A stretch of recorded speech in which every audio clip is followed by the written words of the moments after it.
pero tengo más, pero que no. Espera. Puse uno, pero ¿por qué Pero tengo uno. Espera. Puse mío. No.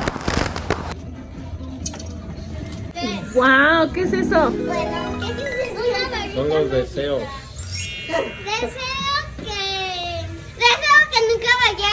Deseo que nunca vaya a la escuela. ¡Ay! ¿Cómo?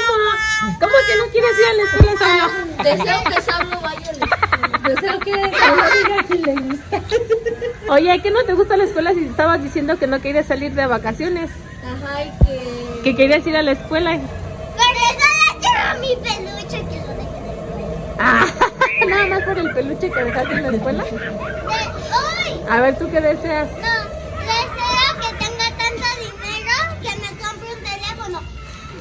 Ah, pues ahórrale, mija, ahórrale. No, Pablo, no. ¿Y tú qué deseas? Yo también quiero una. ¿Qué deseas, Pablito? Dame una. Ya no. ¿Y tú qué deseas?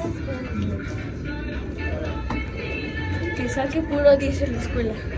¡Órale! Muy bien, eso es un muy buen deseo. Deseo. Para eso debes de estudiar mucho. Ajá, hace ratito quemamos bombones bien riquísimos, pero de los grandecitos. Ay, sí. A ver, enséñale los bombones, ¿dónde están? Acá. Acá están. ¿De estos quemaron? Órale, están bien grandotes. ¡Wow! Muy bien. Mira, ya sí los trajo. ¿Ya no vas a quemar bombones, Saulo? Y me estoy quemando palitos. ¿Estás quemando palitos?